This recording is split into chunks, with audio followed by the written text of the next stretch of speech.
নমস্কাৰ স্বাগতম জনাইছোঁ আসাম টক্সৰ বিশেষ অনুষ্ঠান এক্সকিউজ মিলৈ ভিডিঅ' জাৰ্নেলিষ্ট জ্যোতিষ শইকীয়াৰ সৈতে মই পাপু আজি উপস্থিত আছোঁ নামনি অসমৰ নলবাৰীত আৰু নলবাৰীলৈ মই পোনে গুচি আহিছোঁ এটা নিশাৰ পৰিৱেশৰ মাজলৈ আৰু এই নিশাৰ পৰিৱেশত বাটৰ পথিকসকলক মই লগ কৰিবলৈ আজি অহা নাই মই আজি পোনে সোমাই যাম কেইখনমান মুখৰ ওচৰলৈ যিসমূহ মুখ আপোনালোকে বিভিন্ন সময়ত দেখা পায় আৰু বিভিন্ন সময়ত আপোনালোকে বিভিন্ন মাধ্যমৰ জৰিয়তে দেখা পায় কি মাধ্যমৰ জৰিয়তে দেখা পায় কেনেকৈ দেখা পায় আৰু কিয় দেখা পায় সেই কথা মই সোমাই যোৱাৰ লগে লগে আপোনালোকে অনুমান কৰিব পাৰিব যে মই আহিছোঁ এটা সুন্দৰ আড্ডাবাজ পৰিৱেশৰ মাজলৈ এই আড্ডাবাজ পৰিৱেশ আপোনালোকৰ বাবে কোনোবাই জমাই দিব পাৰে কোনোবাই কিবা কাৰ্যসূচীৰে কন্দুৱাই দিব পাৰে আৰু কোনোবাই হহুৱাইও দিব পাৰে কোনে কেনেকৈ আৰু কিয় তাকে বুজ ল'বলৈ পোনে খোজকাঢ়ি গৈছোঁ ভিডিঅ' জাৰ্নেলিষ্ট জ্যোতিষ শইকীয়াৰ সৈতে মই পাপু এটা সুন্দৰ অনুষ্ঠানটো এক্সকিউজ মি আমি সদায় উপভোগ কৰোঁ মই এইটোৱে ভাবোঁ যে কিয় কি অদ্ভুত ধৰণৰ প্ৰশ্ন লৈ আহিছে প্ৰশ্নটোৱে আচলতে মোৰ মনলৈ আনে ন কৈছোঁ মূল খাই মাংসৰ জোল খাই মাছৰ জোল এক্সকিউজ মি নতুন এংকৰ মৃদুল দা এক্সকিউজ মি কিবা ভুল হ'ব পাৰে এক্সকিউজ মি এই বিশাল এটা দলৰ মাজত মই আজি এনেদৰে ৰৈ আছোঁ মই সকলোকে মাতিম এক্সকিউজ মি আপোনালোকৰ বাবে ৰাইজ ৰৈ থাকে আৰু আপোনালোকৰ বাবে আজি মই আহিছোঁ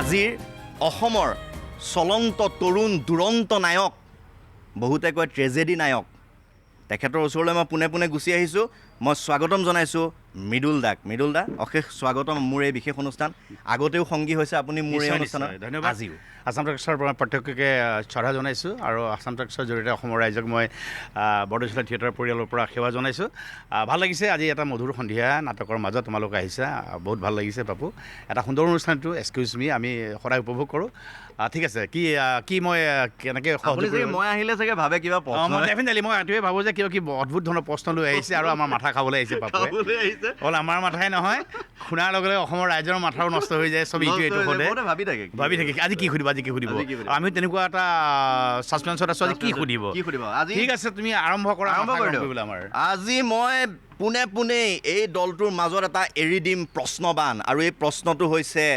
সৃষ্টিশীল মনৰ এটা প্ৰশ্ন এই প্ৰশ্নটোৱে কৈছে যে বহু নিশা জীৱনৰ বহু নিশা তেওঁ দলৰ মাজত হৈ থাকে মূল বহু নিশা তেওঁ দলৰ মাজত হৈ থাকে মূল তেওঁ উঠি গ'লেই লাগি যায় কেতিয়াবা গণ্ডগোল কেতিয়াবা হুলস্থুল কেতিয়াবা চকু পানীৰ ৰোল তেওঁ খায় মাছৰ জোল তেওঁ খায় মাংসৰ জোল সেই কথা মই জানো কিন্তু এইটো নাজানো তেওঁ বজায় নে নবজায় ঢোল তেওঁ হৈ থাকে কিন্তু মূল আৰু তেওঁ আজিও মূল তেওঁ কাইলৈও হ'ব মূল আৰু প্ৰশ্নৰো তেওঁৱেই হৈছে প্ৰধান মূল তেওঁ কোন সেই কথাটোকে বিচাৰি আজি মই এই দলটোৰ মাজলৈ গুচি আহিছোঁ মই এই দলটোৰ মাজত মই সকলোকে সুধিছোঁ কোনোবাই ভাবিছে নেকি বিশেষ প্ৰশ্নৰ বিশেষ উত্তৰ আৰু লগে খিলখিলাই হাঁহি থকা বাইদেউগৰাকীৰ ওচৰলৈ গুচি গৈছোঁ সেয়া হৈছে গায়ত্ৰী মহন্ত বাইদেউ যাক আমি জোনবাই তোলে মনত পৰি যায় বাইদেউ স্বাগতম জনাইছোঁ মোৰ অনুষ্ঠানলৈ ধন্যবাদ আসাম টক্সলৈ ধন্যবাদ জনাইছোঁ আৰু আসাম টক্সৰ জৰিয়তে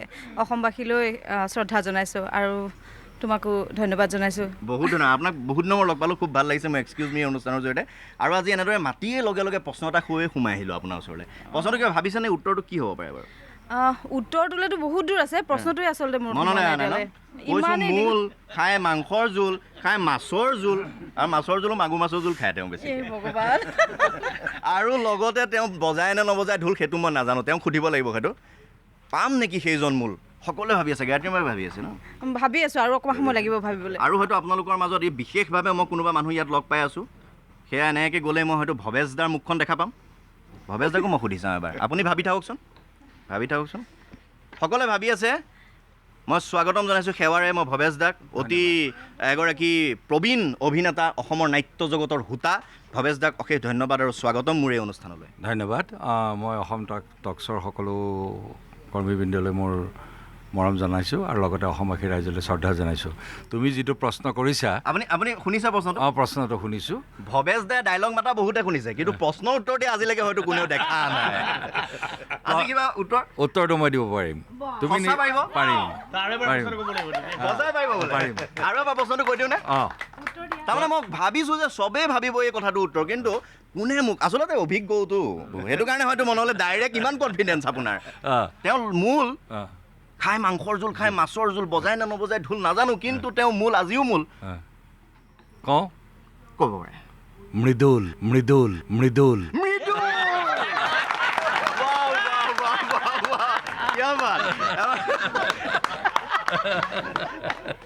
আৰু উত্তৰটো সাক্ষী আছে আছে। মৃদুল মৃদুল মৃদুল মানে বা কেনেকুৱা লাগিলে? একদম মজা, একদম বঢ়িয়া, একদম বঢ়িয়া। মই এবাৰ ভাবিছিলোঁ এইটো মৃদুলদাই হ'ব, কাৰণ মৃদুলদাই মাছৰ জোল মাংসৰ জোল ভাল পায়। একদম এপ্ৰপ্ৰিয়েট, একদম পাৰফেক্ট হৈছে। পাৰফেক্ট হৈছে। এই প্ৰশ্নটোৰ উত্তৰ দিয়াৰ বাবে এটা সুন্দৰ হাত চাপৰি প্ৰথমতে হৈ যাব লাগে সকলোৱে। আৰু সকলোৱে হয়তো কেতিয়াবা বিভিন্ন সময়ত মনলৈ অহা কথাবোৰ লিখি থ'বলৈ এটা অস্ত্ৰৰ প্ৰয়োজন হয়, হয়নে? আপোনালোকৰ হয়তো লাগিছে জীৱনৰ বহু সময়। লাগিছে। আজি মই সেৱাৰ এই উপহাৰটো আপোনালৈ আগবঢ়াইছোঁ। ধন্যবাদ।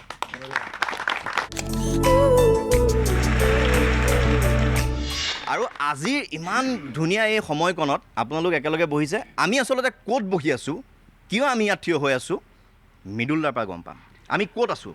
নমস্কাৰ, মই আচলতে কি পাপু সদায় আহে আমাৰ মাথা নষ্ট কৰিবলৈ, মূৰ খাবলৈ। আৰু মই অলপ সময়ৰ কাৰণে তোমাৰ পৰা মাইক্ৰফোনটো ল'ম, তুমি যদি বেয়া নোপোৱা। নিশ্চয় নিশ্চয় নিশ্চয়। মোৰ লগত আজি তেনেহ'লে একদম সুন্দৰকৈ, মোৰ আজি ভাগ্য ভাল যে মই এজন অসমৰ স্বনামধন্য অভিনেতা, চিৰতৰুণ অভিনেতাক লগ পালোঁ মোৰ কো এংকৰ হিচাপে। ধন্যবাদ ধন্যবাদ। কেতিয়াবা মন যায় এওঁলোকক দেখিলে মাইক্ৰফোনৰ আগত হাজাৰ হাজাৰ লাখ লাখ দৰ্শকৰ আগত এংকৰ হৈ কথা ক'বলৈ। এনেকুৱা সুবিধা আমি নাপাওঁ, আমি অভিনয় কৰা মানুহ। তথাপিতো ভাল লাগিছে। পাপুক অকণমান আওহতীয়া কৰি থৈ এবাৰ মূৰটো মই খাব ধৰিছোঁ আমাৰ সকলোৰে। এই অনুষ্ঠানটো নতুন এংকৰ মৃদুলদা। এক্সকিউজ মি, কিবা ভুল হ'ব পাৰে, এক্সকিউজ মি। আমাৰ ইয়াত অসংখ্য আমাৰ গোটেই পৰিয়ালটো আছে, সুন্দৰ সুন্দৰ পৰিয়াল। চাওকচোন, জোনবা এহেন মুখ আছে, বহুত ধুনীয়া ধুনীয়া ছোৱালী আছে, গোটেই ভৰি আছে ইয়াত। আৰু মই দেখিছোঁ পাপুক মোলৈ চোৱাতকৈ বেছি ছোৱালীবিলাকলৈ চাই আছে। মানে মৃদুলদা মানুহ সুন্দৰৰ পূজাৰীটো। এইটোৱে, আৰু ই নিজে সুন্দৰ, আমাৰবিলাকে তালৈ চাই আছে। গতিকে এটা বৃহৎ পৰিয়াল। এই পৰিয়ালটো কিছুমান অভিভাৱক থাকে, প্ৰতিখন থিয়েটাৰৰ কিছুমান অভিভাৱক থাকে। এজন মূল কেতিয়াবা আমাৰ কাৰণে হৈ পৰে দেউতাৰ স্বৰূপ, কেতিয়াবা দাদাৰ স্বৰূপ, কেতিয়াবা আমাৰ সকলোৰে সকলো সমস্যাৰ মূল গুৰি ধৰোঁতা মানুহ। এইজন আছে আমাৰ নজৰুল ইছলাম দা, আমাৰ থিয়েটাৰৰ প্ৰযোজক এখেত। নজৰুল দা, মই আপোনাক আছাম টক্সৰ ফালৰ পৰা, মই এই সময়ত মই আপোনালোকৰ অভিনেতা নহয়, মই আছাম টক্সৰ ফালৰ পৰা মই আপোনাক এটা প্ৰশ্ন কৰিব ওলাইছোঁ যে এটা সুন্দৰ পৰিয়াল লৈ আপুনি আগবাঢ়িছে। আজি সুন্দৰ এটা পৰিয়ালৰ লগত আপুনি সন্ধিয়া কটাইছে। আপুনি আপোনাৰ পৰিয়ালটোৰ ওপৰত কিবা অভাৱ, অভিযোগ, কিবা আপত্তি বা ভাল লগা, বেয়া লগা কিবা মুহূৰ্ত আছে যদি আপুনি খুব কম সময়ৰ কাৰণে আপুনি আমাক ক'ব লাগে। ভাল লাগিছে এইটোৱেই যে আমাৰ মুৰব্বী হিচাপে আছে আমাৰ ভৱেশ দা, যাক আমি আটাই মই ভৱেশ দা বুলি মাতোঁ। লগে লগে আছে আমাৰ মৃদুল ভূঞা, যাক সকলোৱে দাদা হিচাপে, ভাইটি হিচাপে মৰম কৰে, আৰু প্ৰত্যেকৰে অভাৱ অভিযোগবিলাক তেওঁ লৈ পেলাই মোক কয়, পাৰিলে মই ছল্ভ কৰোঁ। তাৰপিছত আছে আপোনাৰ গায়ত্ৰী মহন্ত, আপোনাৰ চুমি, আপোনাৰ অৰুণ, আপোনাৰ দুলুমণি ডেকা। তো আটাই বৰ ভদ্ৰলোক মানে টিম, ক'ব নোৱাৰোঁ এতিয়ালৈকে খুবেই ভদ্ৰলোক হৈ আছে। ওলাই যোৱাৰ পিছত কি কৰে। এটা ডাঙৰ ছাছপেন্স আছে আমাৰ মাজত, কি ক'ব অলপ পিছত।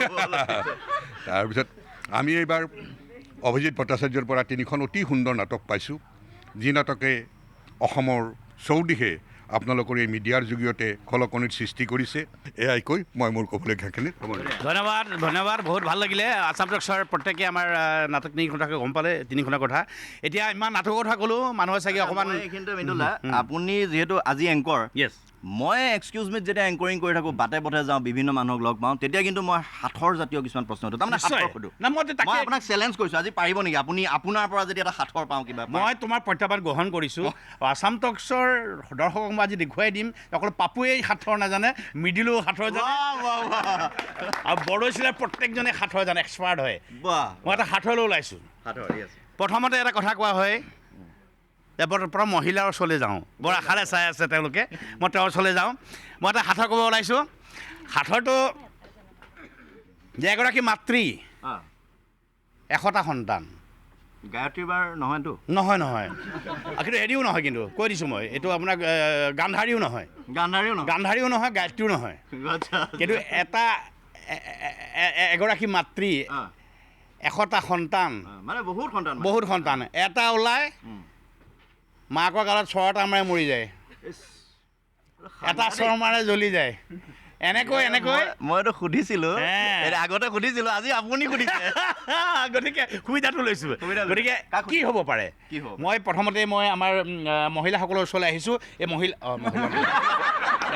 মহিলাসকলৰ ফালৰ পৰা নহয় মোৰ চোচ নাই মই ভাবিছোঁ মহিলাই নেকি একে লাগিছে মহিলাসকলৰ মাজৰ পৰা মই সুধিছোঁ এটা কথা গায়ত্ৰী মই কোৱা প্ৰশ্নটো এগৰাকী মাতৃ বহুত শ সন্তান এটা ওলাই গালত এটা চৰ মাৰে মৃত্যু হৈ যায় কি কোন সেই মাতৃগৰাকী এনেই মৃদুলা মই এতিয়ালৈকে এটাই সাঁথৰ জানিছিলোঁ মানে হাবিত কাঢ়ে ওলাই নাহে সেইটো কুঠাৰ বুলি সেইটো একদম সৰুৰ পৰা জানো এতিয়াও জানো কিন্তু আপুনি কোৱা সাঁথৰটো চাগে উত্তৰটো আমি ভাবি এটা পাইছোঁ এইটো হ'ব পাৰে জুইশলা এয়াই আমাৰ মানে এক্সকিউজ মি মই নিজে অকণমান অহংকাৰ কৰিব গৈছোঁ আমাৰ এয়া নাৰীৰ শক্তি যি কয় তাকে পাৰে মূলা গাভৰু হ'ব পাৰে সময়ত মূলা গাভৰু হ'ব পাৰে সময়ত গৃহলক্ষ্মী হ'ব পাৰে আৰু সময়ত সাঁথৰৰ উত্তৰিত হ'ব পাৰে আপুনি তেনেহ'লে দিব লাগিব ধন্যবাদ মই এই কলমটো দিছোঁ মই জানো এইটো তেওঁ কেতিয়াও কোনোদিন ইউজ নকৰে সুন্দৰকৈ মই কৈছোঁ হয় ল'ৰা ছোৱালীলৈ সাঁচি থ'ব নহয় বেগত ভৰাই থৈ দিব ধন্যবাদ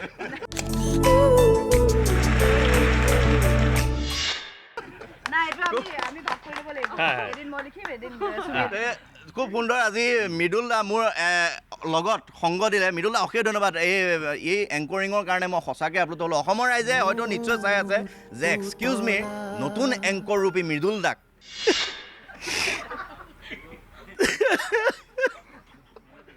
ভৱেশ দা এটা প্ৰশ্ন সুধিম এডাল মাৰলি দুখন ছাল লাগি আছে সৰ্বকাল আপুনি ক'ব নেকি এইটো একেবাৰে গাঁৱৰ মানুহ হিচাপে মই কৈ দিওঁ আপুনি পাৰিলে ধন্যবাদ দাদা